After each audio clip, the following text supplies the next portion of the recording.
রাজনীতি মানেই উত্তেজনা, ক্ষমতার লড়াই আর সংঘর্ষ, নাকি রাজনৈতিক বক্তব্যই হয়ে ওঠে মাঝে মধ্যে রাজনৈতিক চর্চার প্রতিচ্ছবি? আজকে আমরা দেখব রাজনৈতিক এমন কিছু বক্তব্য যার আড়ালে ছিল তীব্র রাজনৈতিক বার্তা। ইউনাইটেড কিংডম অর্থাৎ গ্রেট ব্রিটেনের প্রধানমন্ত্রী ছিলেন উইনস্টন চার্চিল। কোনো এক আলোচনা সভায় এক মহিলা তাকে বললেন, আমি যদি আপনার স্ত্রী হতাম তাহলে আপনার চায়ে বিষ মিশিয়ে দিতাম।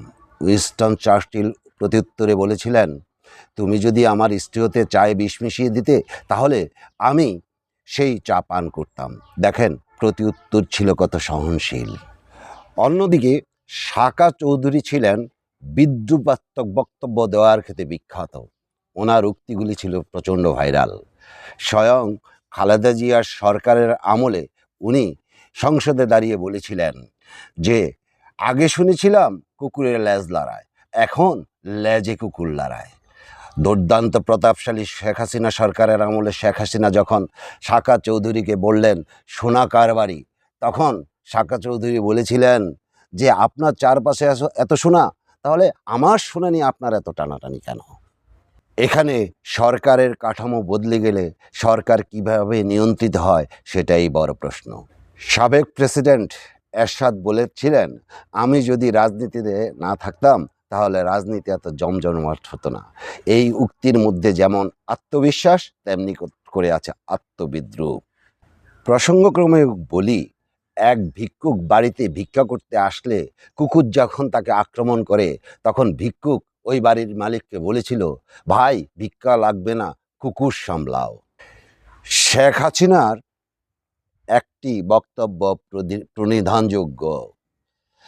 উনি বলেছিলেন, যারা আন্দোলনের কথা বলে তারা আগে নিজের ঘর সামলাও। এতে একটা ইঙ্গিত আছে বিরোধী দল এবং সরকারি দলের জন্য। জামায়াত ইসলামের বর্তমান সংসদ সদস্যের একটি কথা খুব ভাইরাল হয়েছিল। উনি রাশ্মিকা মান্দানি, ইন্ডিয়ার অভিনেত্রী, তাকে নিয়ে যথেষ্ট উক্তি করেছেন। অন্যদিকে বর্তমান সরকারের দুইজন মন্ত্রী যথাক্রমে একজন বলেছিলেন ইনকেলাব উচ্চারণ করা যাবে না, ইনকেলাব স্লোগান থাকতে পারবে না। অন্যজন বলেছেন চাঁদাবাজি একটা ভিন্ন সমঝোতার মধ্যে করলে কোনো সমস্যা নেই। আসলে জনাব তারেক রহমান সাহেবকে আমি বলবো যে দেখুন, যে সব মশা হতে শুরু করে মশা মারা থেকে শুরু করে ব্যারিস্টার রুমিন ফারহানের একটা উক্তি যে মশা মারা থেকে শুরু করে যদি মানুষ মারা পর্যন্ত সকল সিদ্ধান্তই নিতে হয় প্রধানমন্ত্রীকে, তা বড়ই সরকারের অসহায়ত্ব ফুটে ওঠে। তাই আমি বর্তমান প্রধানমন্ত্রী তারেক রহমান সাহেবকে বলবো, আপনি আপনার ঘরকে সামলান এবং আপনাদের নেতাদের মুখের লাগাম টেনে ধরুন। পরবর্তীতে একটি কথা বলতে চাই, জননেত্রী খালেদা জিয়া, মরহুম খালেদা জিয়া বলেছিলেন, জনগণ সব দেখে, সময় হলে জবাব দেয়।